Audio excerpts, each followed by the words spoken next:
Welcome to the PopGo Project podcast, a platform for the discussion and discovery of arts and entertainment. We focus on highlighting people and events that add value to the world around us. Visit us on all social media platforms by searching the PopGo Project or visit our website at thepopgoproject.com. Welcome to the show, and thank you so much for listening. This episode of the podcast is brought to you by Keller's Garden Center and Landscaping Services. Are you still cutting your own grass? Are you still trying to get your landscaping to look perfect on your own? That sounds sweaty. That sounds like a lot of work. That sounds like a job for Keller's Garden Center and Landscaping Services. Family owned and operated, Keller's Garden Center and Landscaping Services, located on Kern Street in Exeter near Blue Ribbon Dairy, has the quality and experience to get your yard looking its best. The Garden Center offers plants, trees, sod, mulch, rocks, flowers, topsoil, grass seed, straw bales, and much more, while the Lawn and Landscaping Services offers mowing, trimming, planting, and full landscaping. And also new at Keller's Garden Center is the Zen Chaser Bonsai Studio, offering bonsai trees, supplies, and classes. Visit them on their social media page for more info. Keller's Garden Center and Landscaping Services. Get your free estimate today.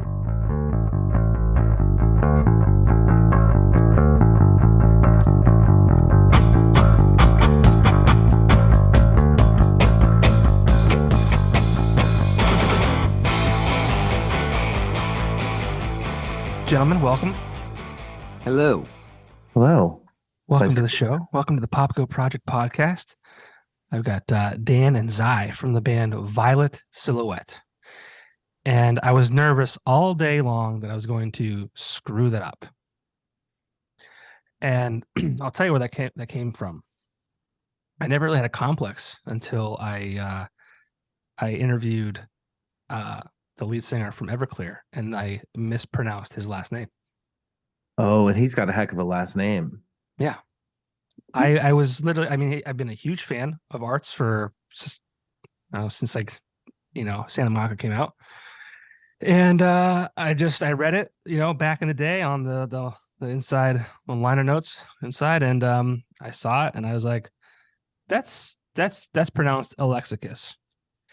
So that was when I was like, 16 years old. And then, Right. 38-year-old John, I got to interview him, so if you told 16-year-old John you'd be interviewing him one day, he would never believe you. So here I am in front of one of my favorite artists. And I say, Art Alexicus. And he goes, no, it's Alexakis. And I said, okay, great way to start. But it's like also too, it's like, especially like reading, because I grew up reading liner notes. Liner notes were like the second best part of the album. Yeah. Because you're looking through, you're reading all the thank yous, you're learning everybody's names. But yeah, I'm really terrible at pronouncing people's names now. It's carried with me. I actually do a little bit of emceeing for weddings, and 2 weekends ago, I had somebody call me in. He's very poor with names in general, and they're not even hard names. They're just he can't spell. He mispronounces them. He's like, hey, would you mind coming and announcing these names for me in the bridal party? I said, yeah, sure, no problem. I knew the bride and groom. I'm like, it's gonna be sweet. And I called the groom by the completely wrong name. Completely wrong last name. Oh, like not even you were. Oh man, Dan, you remember that one time we were playing and I thought that we were in an entirely different venue. Oh yeah. Which is It actually reminds me- something that's pretty common. Like I've seen other bands do that. Billy Corgan just did it at West Palm.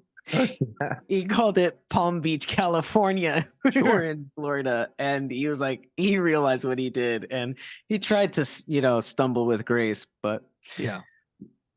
You just got to be like, I don't know. I'm sorry, everybody. yeah, that's basically what he did. Yeah, that's kind of what I did. I got through it. Like I said, I knew the bride and groom.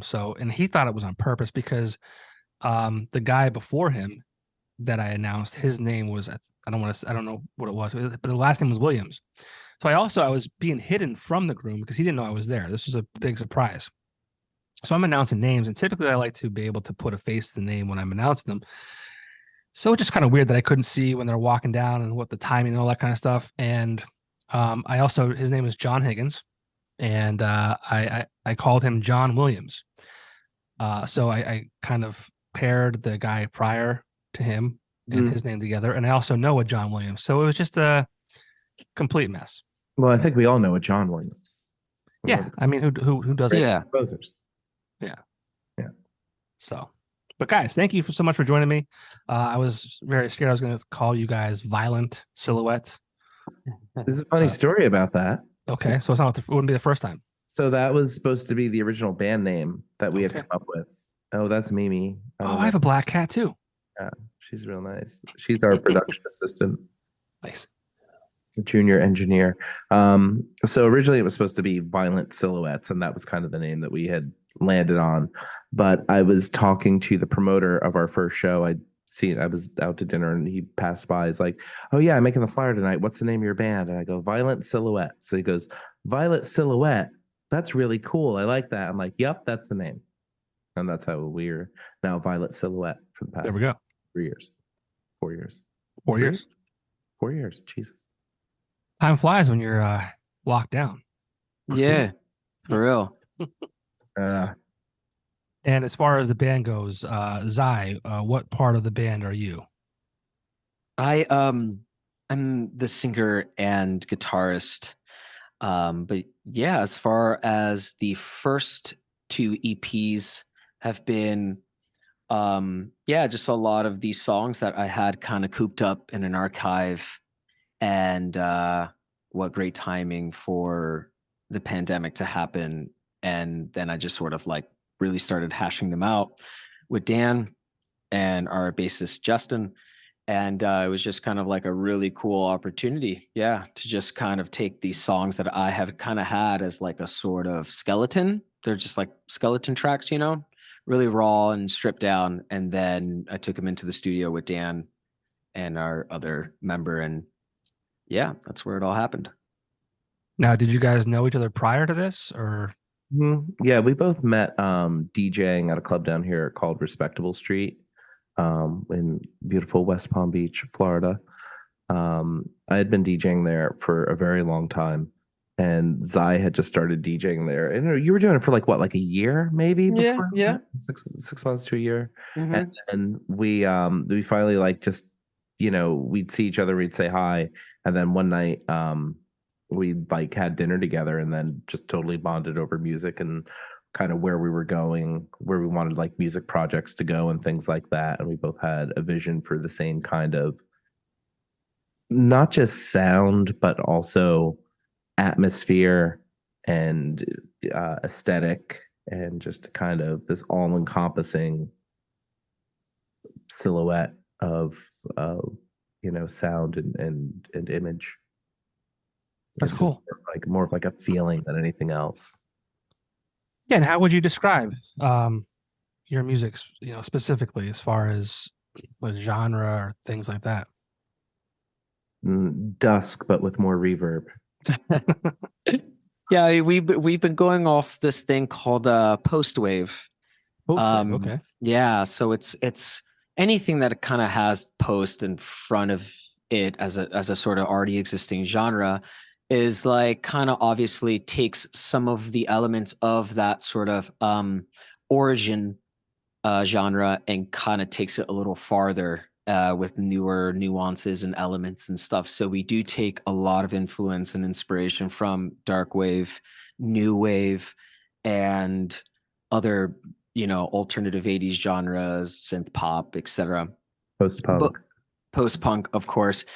But we try to kind of put our own, our own element or idea or feeling into it, and we've kind of just landed on, post-wave being a really good sort of umbrella term. Okay. And if someone was watching or listening to this and they wanted to check out your music, they were like, what does it sound like? Are there other bands that you would compare yourselves to just as a reference? What does it sound like? That's always such a great question. I don't know.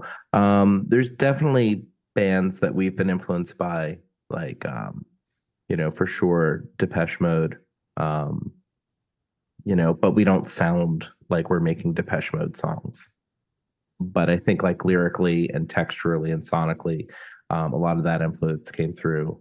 um, for us, and then we're both kind of influenced by different things. So I think what comes out at the end is something that's a little definitely dancey, definitely moody, synth driven, but also with like an emphasis on, because like both of our backgrounds were like in like punk bands and rock bands and stuff like that.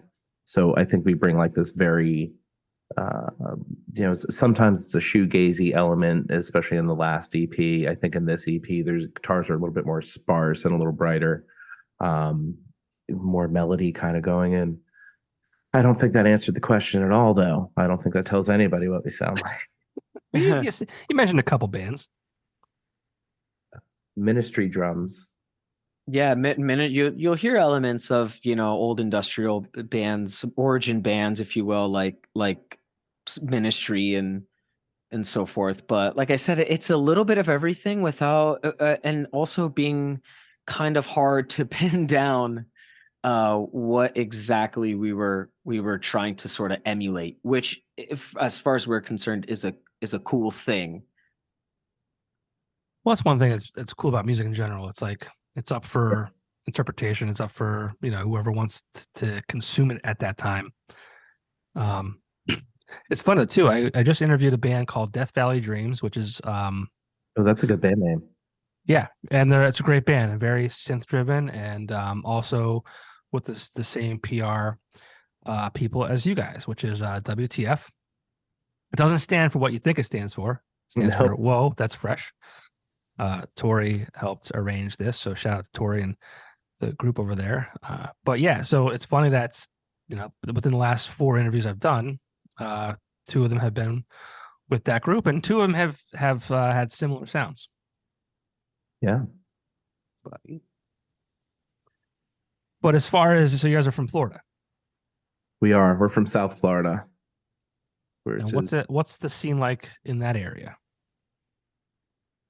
It's constantly trying, I think. It's let's see. So we're based out of West Palm, and like I said, we have this club called Respectable Street that's been around for I think maybe 36, 37 years at this point. Wow. Like same owner, same kind of alternative dance music. There was a huge goth scene here in like the 90s and kind of tapered off, but it's always been home to like different electronic acts, different post-punk acts, different indie bands. And the venues have kind of gotten fewer and fewer over the past few years, especially like Miami. Miami used to have like probably like 8 to a dozen places as like an alternative band where like you could play.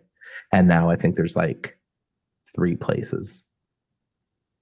That's like everywhere. I feel yeah. like. Yeah. And then same with Fort Lauderdale. Fort Lauderdale, I think there's like maybe like 3 places that like you can play. Yeah. So we're always trying to like play with local bands, when we're down here. And people keep trying, but it's hard because it's like everything's like 21 and up. I think that's happening like most places now. Right. So there's really no all ages shows. And like when I was younger, like even when I was in my early 20s, like you'd still go to an all ages show and sure there'd be a bunch of like 14 and 15-year-olds running around like having the time of their life. And you could like hang out at the bar and be like, oh, I remember when I was like in high school and like how much fun that was. But also like everybody could, you had like real community around shows and around music and stuff. But we do some synth nights. We did was it Darkwave Disco? Yep. Yeah. We did that at a couple clubs, and that's since we're both DJs, we show up and like do our own little thing. And there's a good like dance scene around it. And so like the clubs will, they'll throw a band in, or sometimes there'll be a couple bands and a DJ. And then outside of here, then there's really not too much going on until you reach like Orlando or Tampa or something. And those are like 3-4 hours away from us. That's interesting. Now, do you guys go outside of that area? Do you do a touring at all, or are you kind of just local to that area? Yeah, so we did last week we played Absolution Fest in Tampa, which was pretty cool. Nuevo Testamento, Light Asylum, Priest, Panic Priest, Night Sins. There's a really, really great lineup. And those guys do shows, those promoters, Community After Dark, they do shows like in Tampa and Orlando and stuff. We're going out, we're doing a couple shows out in LA in middle of November. So I think November 12th, we're playing at Redwood in Los Angeles. And then the 16th, we're playing in Long Beach at Alex's bar. So what we're kind of trying to do is like hit like a metro area for like 3 dates and then like come back home, because like we're so far from like we can't drive anywhere. Right. If we wanted to go play a show in like Atlanta, like that's a 9-hour, 10-hour drive for us, and that takes us like 6 hours to just get out of fucking Florida. Yeah. So That's gotta be tough.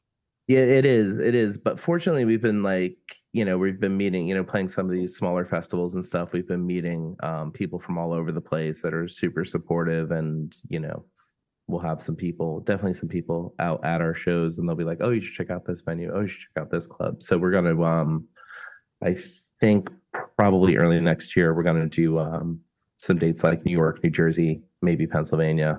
Then do like I said, like a Thursday, Friday, Saturday, and then like fly home, and then a month later go out to the Midwest and do like Chicago, where Justin lives right now. Do Chicago, Minneapolis, and one other place that's out there. And as a small band,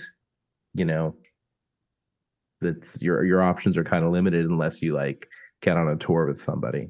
Sure. You mentioned Pennsylvania. Do you know whereabouts in Pennsylvania? Do you have any ideas or? We do not, but we're certainly open to them. Let's go, Vinny. Vinny the V spot. Let's go. That'd be cool. Yeah, we'll let you. We'll trust me, because we hit up literally everybody we talk about. Like, hey, so anything going on out there? So yeah, so well, like anywhere else, like you mentioned before. I mean, this area, had a, wow, I don't even know how I would call it, but even back in the day, we had like 2 underage places. It was Home Base and Cafe Metro, and like a ton of bands played at Cafe Metro, like huge names that are out there today. Yeah, that's a name that I would see on like people's like their touring list. Yeah, and so those are both no longer around. Cafe Metro is now a split barber shop and tattoo shop, which is pretty neat. But and we had an underage, well, not an underage, all ages show, or a venue called Carl Hall that was around for maybe 3 years, but that closed maybe a year ago now. I don't know if there's any all age venues now around here. Maybe one. Might be called the Keystone Stage. I'm not sure, but yeah, and it's hard, and like I get it. It's like local city ordinances and stuff like don't make it easy. Like we have this great venue down here called Ray's Downtown, which has been closed for a long time now. But I remember like the day where that ordinance went into effect, where you couldn't serve alcohol, unless it was an over 21 show, right. And his business was just like done in 6 months. You'd have like great shows, tons of people coming to the show. But those places make their money on liquor sales. Right. That's what sucks. Like, yeah. Well, I told you earlier before we started, I used to work at an entertainment weekly newspaper, and bars would used to pop up all over the place. There'd be a new bar at least once a month. Mm-hmm. And I worked with a lot of them, and you could always tell like when the bar that was around started hurting, because they would start doing underage nights. They would do like one night a week on a Thursday. And that was always, we always called the kiss of death, because every time that they would try and do that, because you knew they were hurting, they wanted to try and just have a night where they would, the underagers would come in and pay a $10 cover charge that would just make $10 off them immediately, and then charge them for sodas or whatever. But there's always a problem. There's always kids underage trying to sneak in the 21 and older side, and there's always somebody who's older who's like thinks it's funny, and right. But fucking people, man. What are you gonna do? I mean, that's who we are as humans. We want to break the rules. I mean, it is pretty fun. Yeah, I mean, if I told you some of the stuff I did, I won't even do it on air because I don't want my son You or you daughter have to. right. You have a brand. And Well, if you want to call it that. I have children who one day might dig into these. I don't know. Probably not, but who knows? But yeah, some of the stuff I did, you did stuff to just say you just to did do it. it, just to do it. Yeah. Yeah, just that you did to get shit. Yeah. It's funny. I was just talking to guys in Death Valley Dreams. We were talking about smashing mailboxes and Mm-hmm. dumb shit like that. But yeah, it's hard. So it's like, um, I love the idea. There's always bands forming, bands writing music together, but it's harder than ever, right? I mean, there's a bunch of different variables. There's how do you get your music out there to the people? How do you get them? How do you break through the noise that is the millions and billions of songs on streaming services? How do you overcome the obstacles of lack of places to play? Like, as far as you guys are concerned, coming together, starting this band, Violet Silhouette. Uh, what's in it for you guys? Like, why is this such why do you want to do this together? Well, I think that human beings have been doing this forever. That's what made you think human beings so, I don't know, what makes, not to give us some sort of cosmic significance, but as far as on Earth, special, we're kind of like one of the only creatures that like celebrate when we should just be surviving. What's the point of art? What's the point of aesthetic appreciation of XYZ, like of anything? But yet our survival, spiritual anyway, survival is like really importantly tied to just the exuberant acts of celebration, festivity, and of course that's with music, it's with art and all of the other things that accompany that. Yeah, being creative. Yeah, I mean, if we can't be creative, if all we're doing is just surviving for the sake of surviving and we can't really be creative also, I don't know how it's going to pan out or how we would have made it throughout the aeons of history. Yeah. It really makes it worth it. I mean, the whole experience. I mean, there's so much shit wrong with our world at any given time, but my God, the art and the music are fantastic.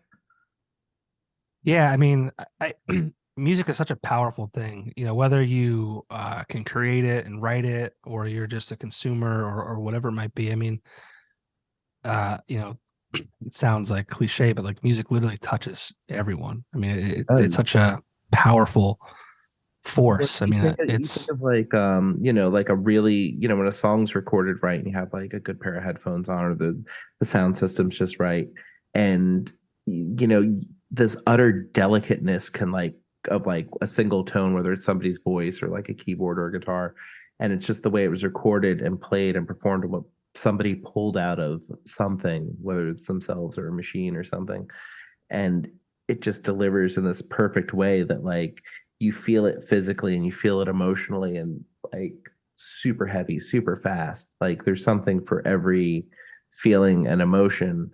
And I think that's also a big part of our writing process too, is it's very emotive as far as like writing and performance goes for us. And what do you guys write about? Where do you pull inspiration from?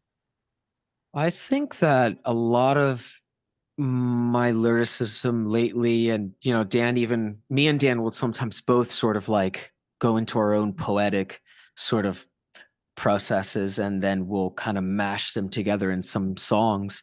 But I think they really are about, things that is inextricable to the human experience, like loss and, emotional estrangement, desperation. It can range from anything like, really deep, dark, etc., or very romantic and earthly even, or mundane and accessible. But if you write about those things in a certain fashion, they become more than the mundane. Mm-hmm. And are you able to like for me, if I can't write a song, put a gun in my head, I'm not gonna I'm dead, right? Um, you need to be in a certain headspace to write music, or are you able to kind of just create imagery and things like that in your head that you can write about? Because I always wonder, like, there's I think artists who have to be in a bad spot to be able to have an outlet. Yeah. And if like I've noticed like if I'm in a really bad spot, like everything I write is just shit. But I write it and I hold on to it because you never know when like that one line that I wrote like 3 years ago has something to do with something that I'm writing today. So I'm very like with my stuff, it's as it comes to me or just as I hear it in my head, and I'll write a line or like 2 lines or 4 lines. And like Zai was saying, it's like, I'll say, oh, I want to use this. Here, what about this for like a chorus? And then he'll take it, he'll rearrange it, he'll be coming from somewhere else and hear something else with it. And all of a sudden we have a song that neither of us would have written on our own.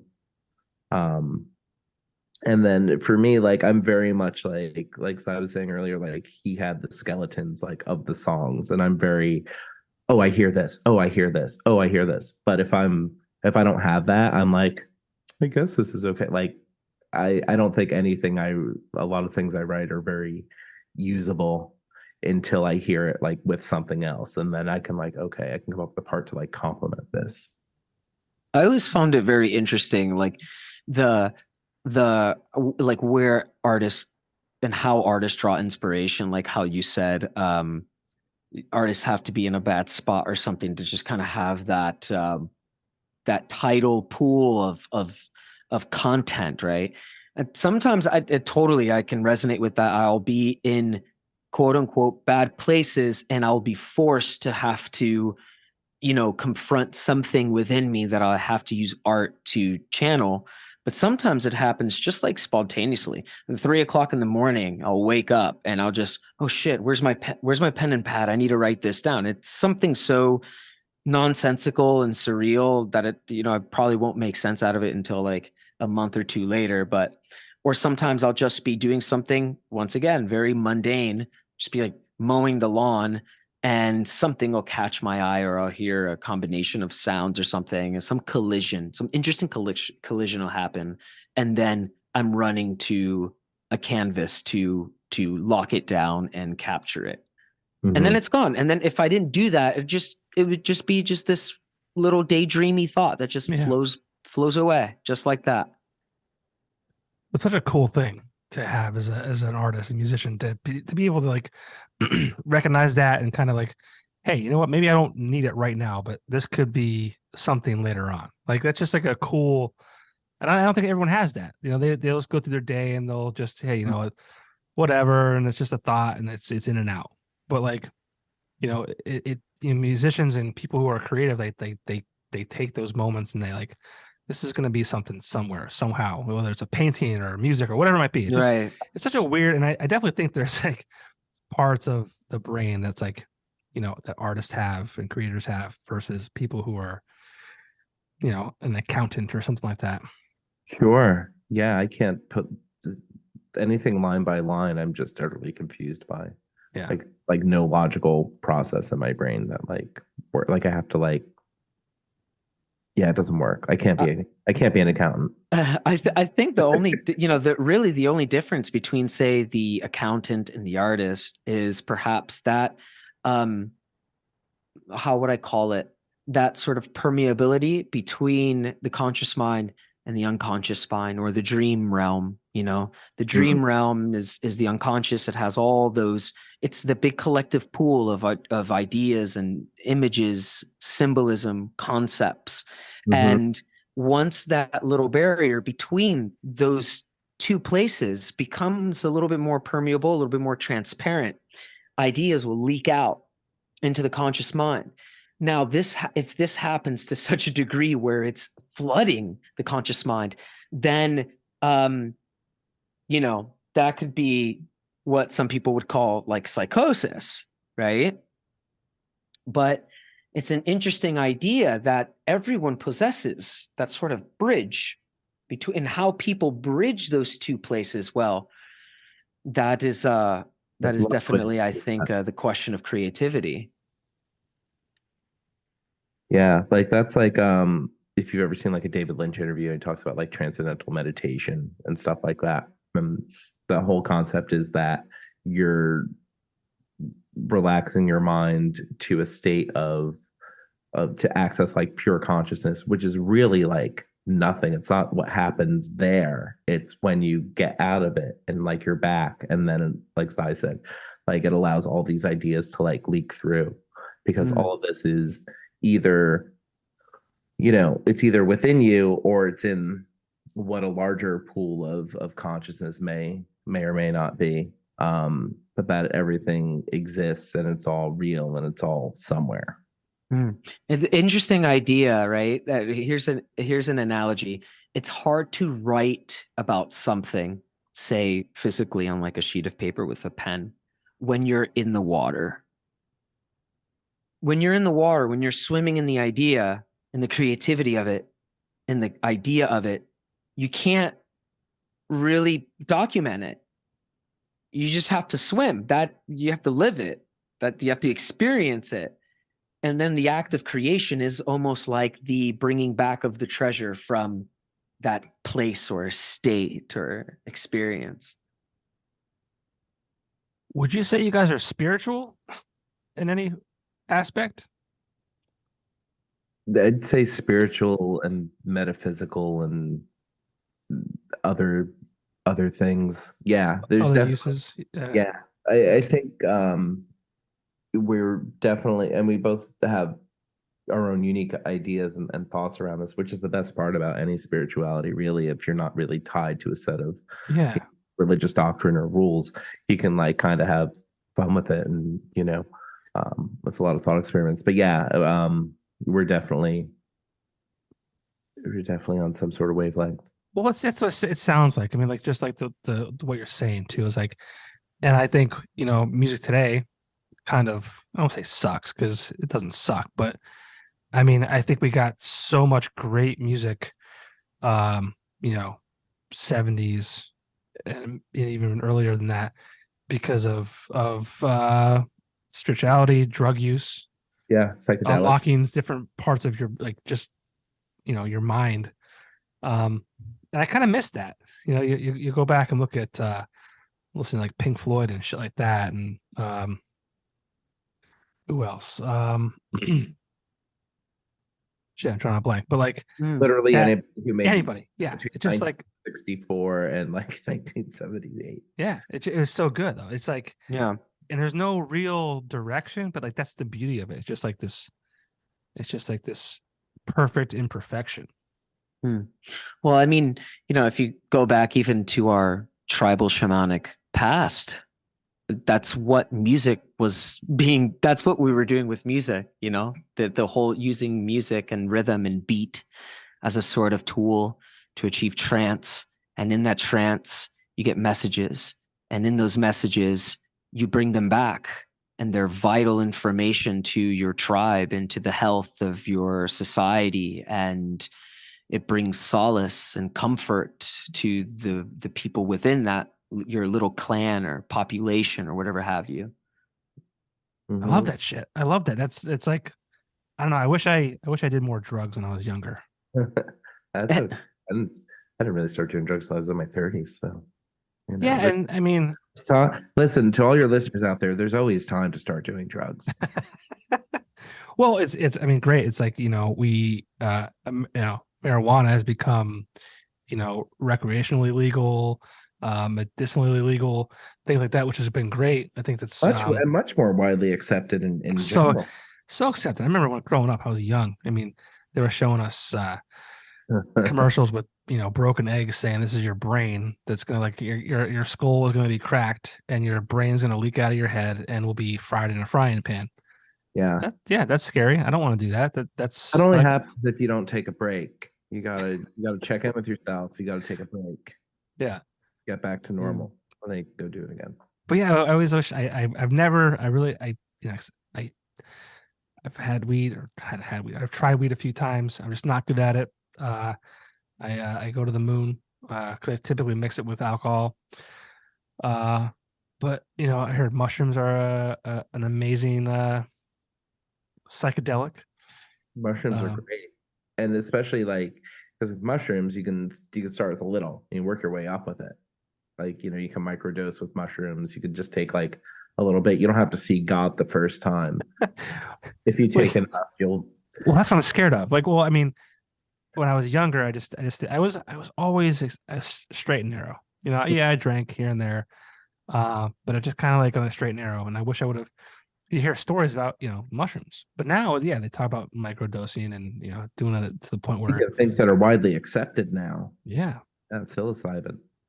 It's very interesting growing up in South Florida in the early 2000s because there was a really weird thing happening. There was a flood of the opiate epidemic going on, which was a systemically, sort of charged situation. And then you had the illicit or how would I call it, the designer drugs that were being sold in gas stations, which would give you the worst trip of your life as long as you were, 18 years old and could purchase it. And it was just like a strange time because it was like it really felt like a dystopian jungle down here of altered states of consciousness.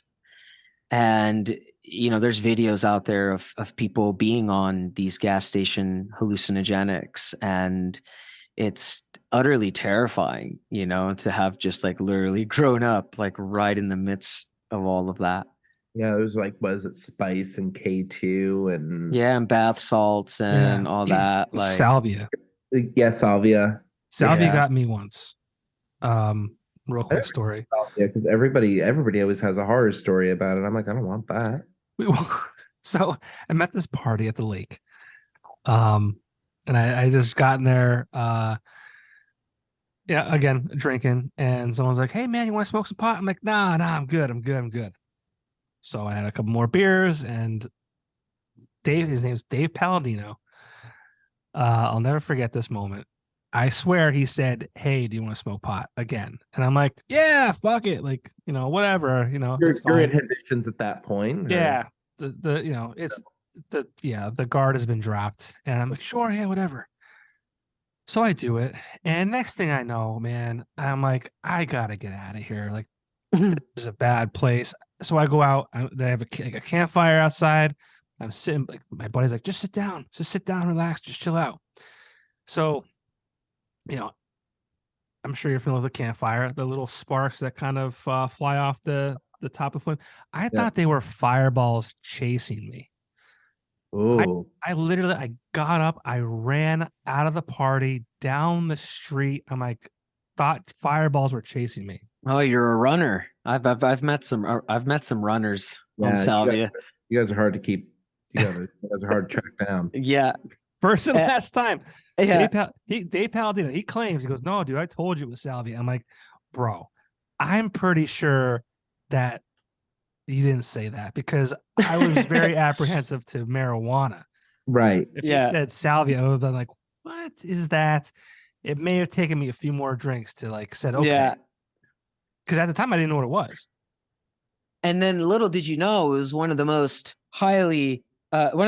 potent plant psychedelics ever. No clue. Yeah. It is a very potent psychedelic, that one, for sure. It's good to know what to expect. Well, no one did. That's the thing, because there was none, unless, so when this website is still around, and it's probably the reason why I probably haven't died in some respect, because there was a lot of education on it, Is it Blue Light?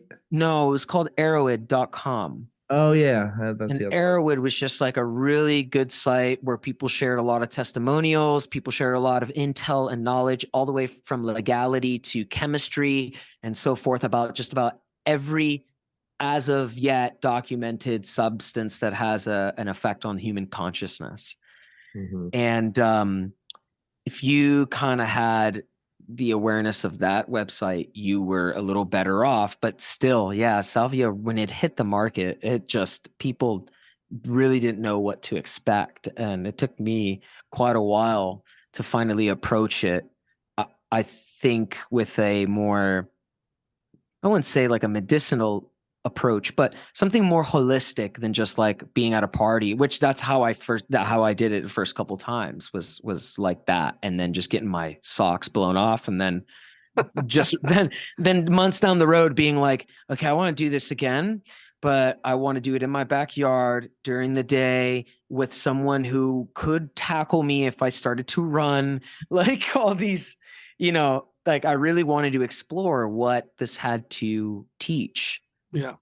And it's hard to get that kind of analysis from an experience when, you're caught off guard like that. Well, there's a big push, I think, for legalizing a lot of different things, and some states have legalized like a ton of shit. I think Oregon, like, they legalized mushrooms and shit like that, I think. But like, there's so much knowledge and so much research done, and so much like the human body can have this, and you'll feel a certain way, but you won't want to go jump off a cliff, Right. which is kind of neat to think about, like to be able to have those euphoric moments, so to speak. And and well, because like, and I think in order to have those moments, have those moments be truly like, we don't always, like I said earlier, we don't always want to like go through a transformation. Sometimes we just want to feel like that elevation and that altered state. But knowing, approaching it with a positive mind is always, it's always like they say, like with like acid and any psychedelic, like set and setting. It's like I said, he's like, he wanted to be home. He wanted to be in his backyard. He wanted to be during the day, because if like you do some stuff at a party, well, it might be a really, really weird party just for you. And like everybody else might be on some totally other wavelength because you took too much. You've never done this before. You had a really shitty week, and it wasn't the day to take acid. Yeah. I wonder what that whole concept is to, kind of legalize shit more and have it be more. I just saw in California because Newsom vetoed a bill to decriminalize psilocybin or mushrooms, and because he said that by the time that went into effect, there's what they want to try and do, and I don't know if this is like the altruistic version. This probably has to do with money and like politics and all sorts of bullshit. Of course. But they said they want to have like more resources and more like studies done so that people could be like publicly educated so they don't have people freaking out in the streets, I guess. And I'm like, well, if you put it that way, could have that. That's but sure. But that's the problem too, is like you have these people who are so hardlined against it, or they're being funded to be hardline against it, regardless of what they think or not. And they have these oh fuck, that edible's kicking in. I'm losing my train of thought. God damn it, I was so close. Oh no. Oh. What time is it? Oh shit, it's almost an hour. Yeah. Told you it was gonna happen. Damn it. It feels like it's been 20 minutes. Who are very unlike me. But they prevent, they shoot down any sort of education. They shoot down any sort of resourcing or community outreach, It's like, sure, do I want the safe needle dispensary down the street from my house? I don't think so. But is it better than having, needles on the sidewalk? Right. Yes. Right. And because we need to focus on, harm reduction. And then that's the best way to combat, really, and it helps people who need help, and it really combats like shitty drug use. Well, yeah, you talk about harm reduction. I mean, think about the way drugs are now. People are dying from fentanyl overdoses doing coke. Like, yeah, and fentanyl, number one, why would you put fentanyl and coke? Those two shouldn't be together. Like, because people are fucking bored. Yeah.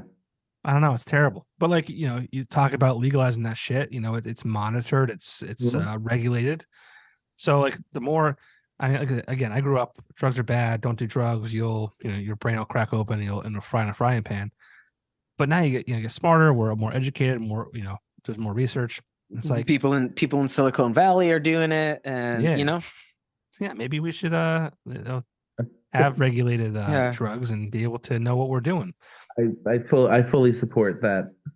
I fully endorse that measure. Well, I didn't mean to get on into drugs during our talk I don't about think your anybody music. needs to get into drugs, but yet here we all are. Yeah. I mean, the idea, I went to my first dispensary. I was in Colorado back in 2014. My buddy lives out there. It was his bachelor party. I remember walking in. He's like, "Yeah, dude, you can." And they're all like, "Cool. Like, hey, do you guys want to like melt into your couch?" We're like, "No, not really. We're kind of here for a bachelor party. We want to be able to hang out and be cool." Like, okay, well, here's this. Here are these items. And it's like, sweet. And they have cool like bud tenders. You know, rip on the bud tenders, like, and like every like strain is a cool name and all that kind of shit. Like, let's go. Yeah, exactly. And that's my personal preference. I live in Pennsylvania. I mean, and I'm a big advocate for recreational legalization because I want to see tax dollars be used or allocated correctly. Now, granted, we have a very corrupt state, but if we can get past that, like tax dollars for education, I mean, we only get better as a society if we're educated.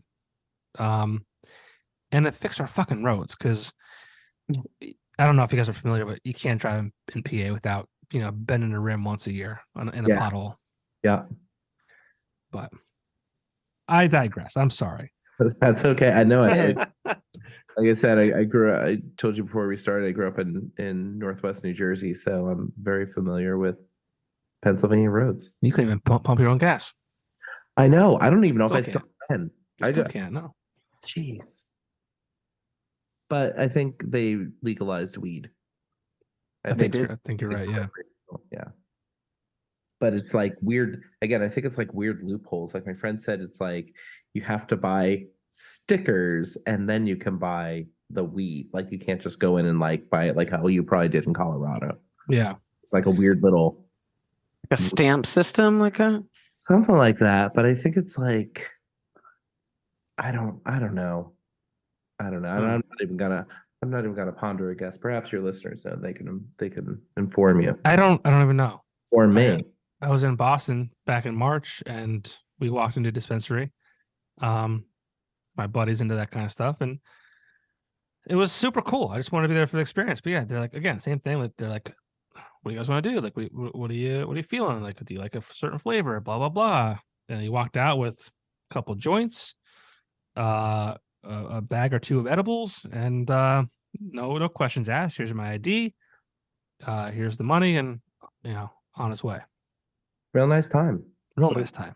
Great transaction. Again, I was just like, and everything's clean. It's like that, like almost like space age, like bright lights, white tables. Everything's like nice. Very clean. The future.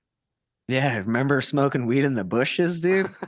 I can't even tell you. I told you before. I can't even tell you where I've done that. God forbid my son.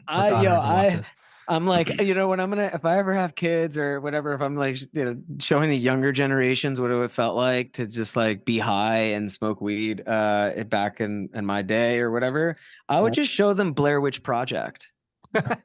Like this is what being high in the woods, hiding from society, it was like. It was just like this. And you got your asshole friend trying to scare you the whole time. Yeah. Well, there was as cool as it is to be able to do it legally now, it's like there was some aspect of life that was like kind of cool about not being able to doing it in the wrong places, like there was this sense of like a purpose almost, like hey, I'm breaking the rules, like if I get away with this, then a natural defiance. Yeah, satisfied. That's what we do as humans. We're just we're here to break the rules, and when everything's permitted, it's like, well, shit. What am I going against? Yeah. And as humans, like we need that. We do. I don't know why we do, but we do. It's human nature. We're animals. It's part of it. We're animals.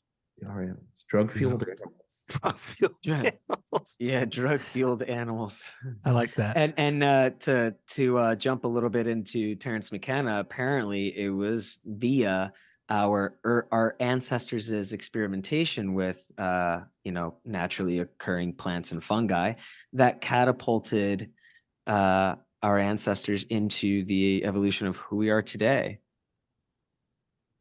Well, thank you for Mathematics, that. science, Yeah. and everything else. Sometimes they call it the stoned ape theory. That's Yeah. how I've seen it on the internet. It may be called something else much, much better said than that. That's the layman's term Layman's to term is the stoned yeah. ape theory. Well, again, I'm sorry we got off topic here, and Dan, I don't want you to get too far gone as the edible kicks in. Oh no, So it's fine. we'll get back to the music Back to the music. that you guys do real quick, and I'll let you guys go. But as far as what you have released out there that people can kind of absorb, what's out there for people to consume? Well, on October 20th, we have our new EP, FEVERBLUE.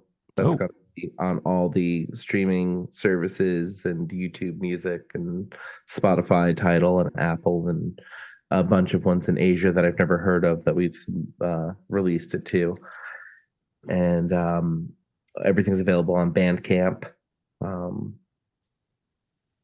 we have our previous EP, Semi-Permanent Derealization. We got a couple singles out there too. And yeah, they're all available everywhere on wherever you listen to music.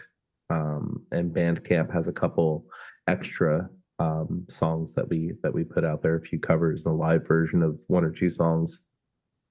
Our merch. Sorry, go ahead. No, go ahead.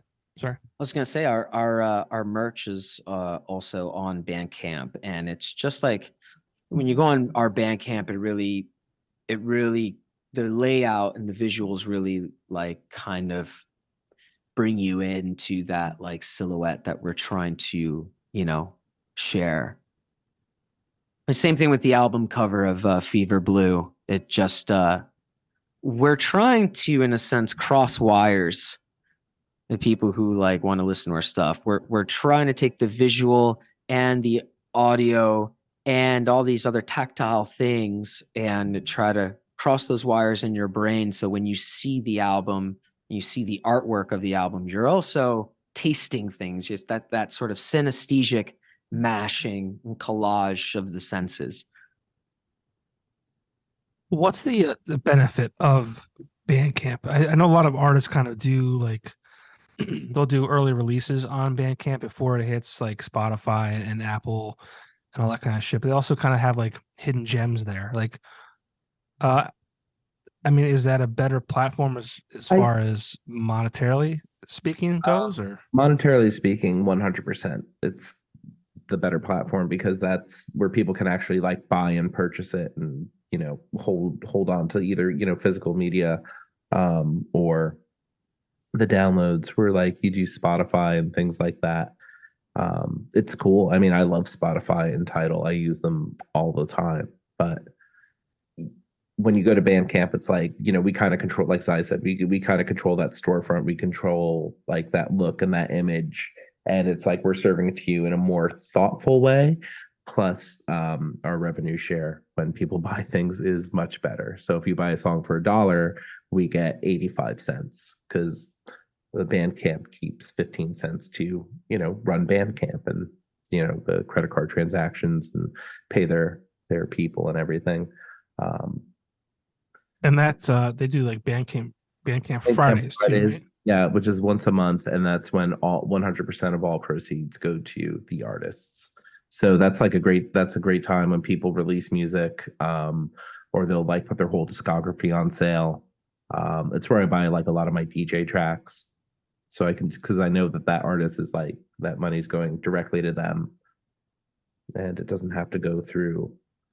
It's not the 0.001 cent that Spotify gives you that you hope adds up to $13. So right, we can share a sandwich. But yeah, you can. When we're playing it in. You can buy one quote unquote value meal at a fast food restaurant. Yeah. So real quick, I mean, this episode is going to come out probably a couple days before the October 2023 release of Fever Blue. What can people expect from that? Well, I actually had a little experience with it today. I was uncomfortably stoned on the bus in public transit, and it was really rainy and gloomy, and people looked, I'll say, really worn, tired, and really looking forward to going home and feeling that sort of warmth. And I had the album I was listening to it on my headphones, and I suddenly felt really connected to it, like from the third person anyway, like kind of forgetting that I had anything to do with it. But, I would recommend walking in a drizzle with it. I would recommend taking a different route home to it, walking down the street to it. Movement, I think, is the friend to this album.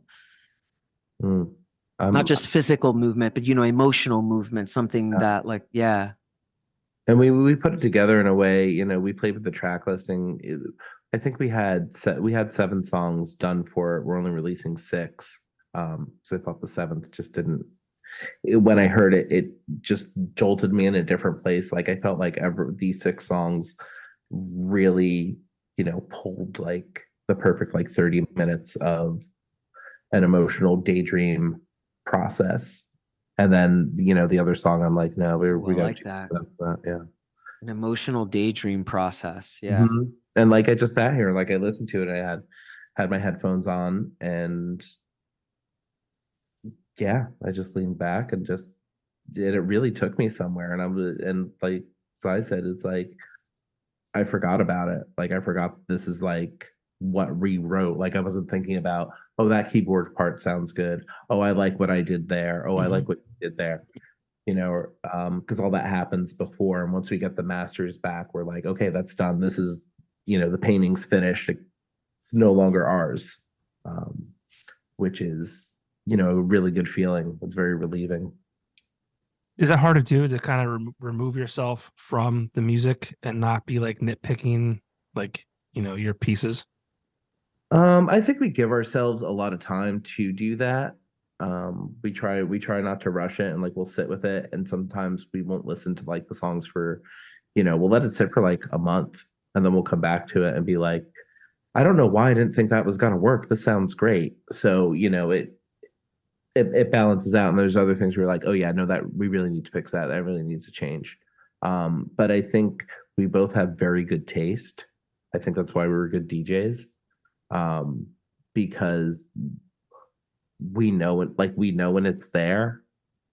And I think for me, it's different than an artistic push of every piece is exactly where it needs to be. I'm like, this sounds good. This evokes emotion. I could dance to this.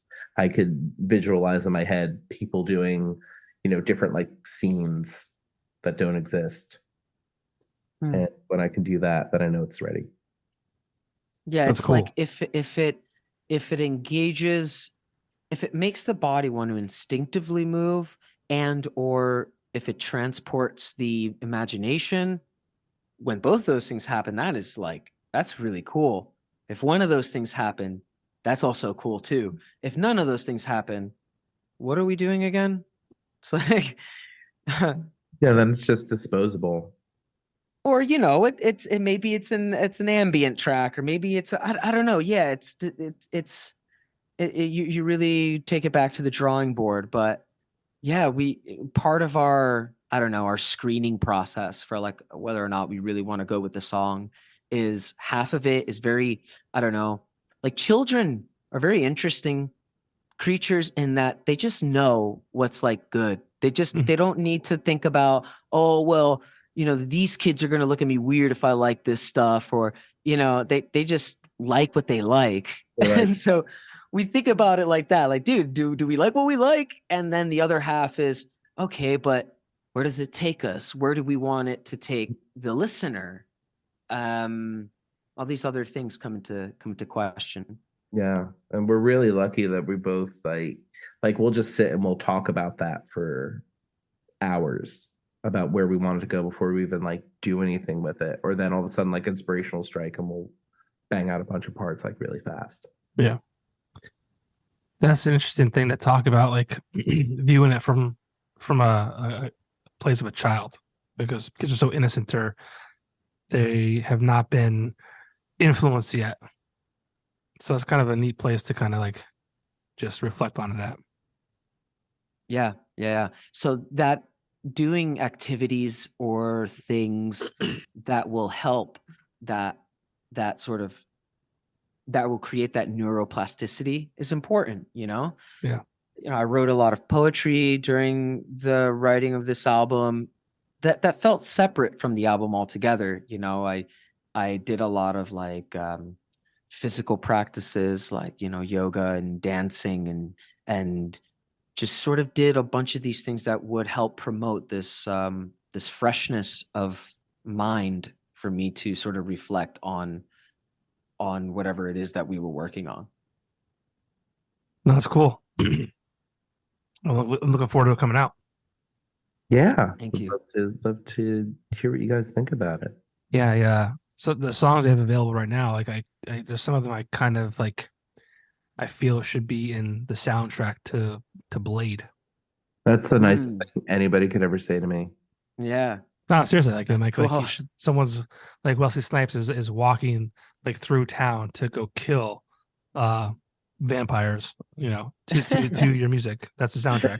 Empire Sex Club music. That's what it really is. That's that's All right. opening scene, whatever it was in the first Blade.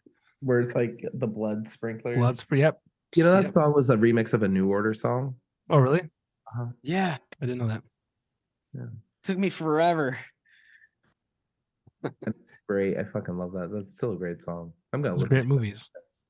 It really is. Well, they are making a new one, so maybe we'll Of have course they are. maybe we'll have our shot. Maybe we'll be in the new Blade. Submit it. All right. Shoot your shot. If anyone knows how to do that, you can reach out to contact at Tori, get these guys in the right place for the remake of Blade. Let's go. Whoa, that's fresh. Let's go. And last question, real quick. You guys are both DJs. Tell me about your DJ style. What are we playing? What are we? What kind of crowds are we talking about? Let's say, well, when we're together, we're kind of more we call it dark wave disco, and it's definitely dark wave. I go like kind of some techno, 80s post-punk, French new wave, like all sorts of, it's all over the place. But it has, again, it's like what we were saying about our music. It's like, what vibe do I want people to have? What soundtrack am I creating for people's evening? It's all about taste. It's about what one sounds good after the next one. I mean, I started doing it in like, I want to say like I started DJing in like 2007 with like, mostly like indie dance, blog house kind of stuff. But I always would like throw in, Depeche Mode, 9 Inch Nails, a lot of 80s dance bands and stuff like that. And like I said, that's kind of like where we had a crossover, and I still kind of mix all that stuff together today, but I'm always like very focused on like what's new and like what's coming out now that's like really good and you need to hear this. Yeah. Know all these other songs. That's why you like them so much, because you know them, but right. Songs you've never heard before, when they're mixed in right and they're placed the right part of the set, like people keep that momentum. And what is that?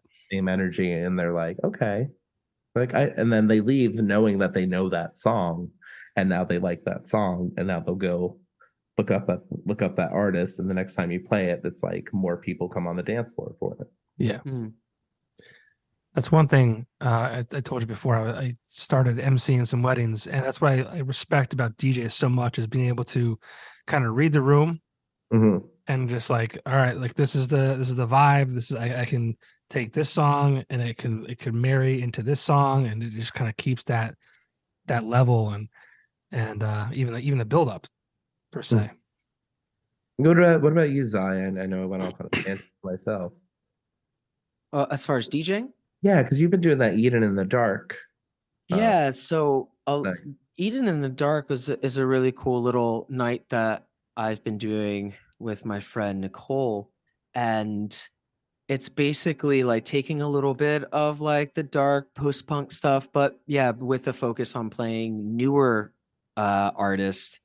And we'll even throw in like some kind of sort of theme sometimes. Like we'll do like a foreign post-punk set where we just feature all the music that like we love that people know, but from different countries who I don't know, the market doesn't really acknowledge because it's not in English or something. So we like to give a lot of kudos and credit to bands kind of like keeping that genre appreciated and alive in their own respective countries.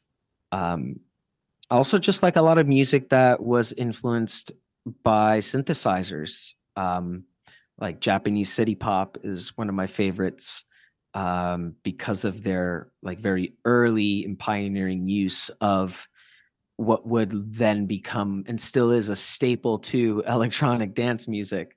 So just kind of dipping back into the origins in a not so expected Western to the West's way of music.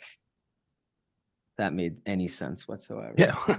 It's again, music is open for interpretation and kind of appeals to who it appeals to. So that's cool. Yeah, that's the best part about it. It's the best part. Well, guys, I don't want to take up any more of your time. It's getting late. It's a Monday night, right? Violet Silhouette, where can people find you online? Instagram, Violet Silhouette Official, violetsilhouette.com, and you can find us on YouTube and all of the music streaming services. Very cool. And With October 20th, the new album comes out. Any plans to promote it, will it be shows or whatever to close out the year, or any big plans for the beginning of next year? Where we stand? Yeah, so we have some shows down in South Florida that we're doing, and then we're gonna be in LA and Long Beach in November, and I think we have 2 or 3 shows out there, and then usually December we keep it pretty local, but I think in the new year we're definitely we have some things we're working up in the Northeast, like New York, New Jersey, probably Pennsylvania. We got to get you into the V Spot or a place called Noor. You're right. Noor is owned by Josh Balls, and Josh Balls was in Motionless in White. Oh yeah. And he has a project now called Strange Kids. Oh, cool. He's also Nice. managing Death Valley Dreams that I mentioned earlier. But those would be 2 good spots for you guys to hook up with. That's Sweet. fantastic. Yeah, so maybe you'll see us there in 2024. That'd be We'll sweet. keep in touch. We should, for sure. And you mentioned merch. If you ever need a merch person, I'm sure you're happy with who you have. I'm not trying to take it from them, but full time I work for a company called Axelrad Screen Printing. Shout out Axelrad. We do merch, we do screen printing, embroidery, design, whatever you guys need. So if you're ever in the need of new merch or new designs, hit me up. Yeah. Perfect. No, absolutely. Come up to Perfect. PA to give you a tour of the shop, take you to the V Spot. We'll meet Vinny, play a show. It'd be awesome. I think we're planning a whole day here. Yeah. So what we'll do is we'll order merch through you, go to pick it up, day of the show. You can come actually screen print it yourself. I'll let you pull the squeegee just for just a quick, just for content for your social media.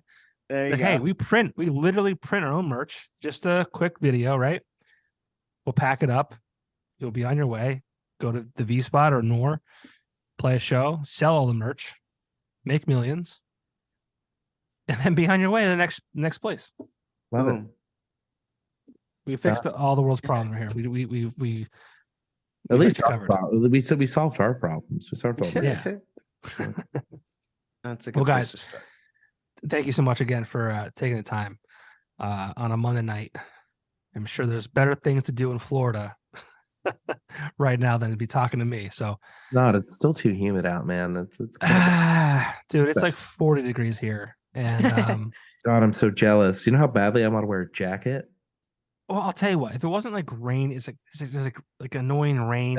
That rainy Uh, 40 degrees. Yeah. Yeah, it's like it's damp. It's bone chilling. We don't have a fall here anymore. It goes from 95 degrees. Last week it was 90 degrees here, and now it's 40. We don't have like a true fall anymore. It is what it is. We can blame climate change. We can blame Biden. We can blame Trump if you want to. Whatever you want to do, we'll blame somebody. It is what it is. I blame TV. You blame who? Television. Yeah, I blame aliens. There you go. You might as well. But whatever. Guys, thank you. I hope your new album is received very well. Great tunes available online right now, and hopefully you'll be in the next remake of Blade. Yeah, we're shooting for it, brother. Thank you so much. I mean, hey, you know what?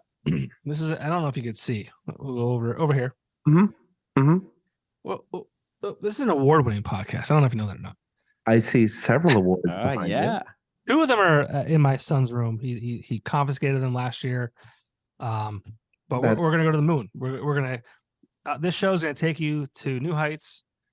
You're going to be in the next Blade remake. We'll see you there. I'm lying to you. I'm totally lying to you. One day I hope that I can have. After all this, we built so much trust, and now lies. No, not lies. I'm telling you the truth. I'm not going to lie to you. Okay. Hopefully one day I'll have that influence, and with your help, with your interview, we'll provide the soundtrack to your influence. Exactly. With your audience, we can get there. We'll do it. We'll do it together. All right, Zai, Dan, thank you very much. Violet, Silhouette. Guys, take care. Take care, brother. All right, thank you.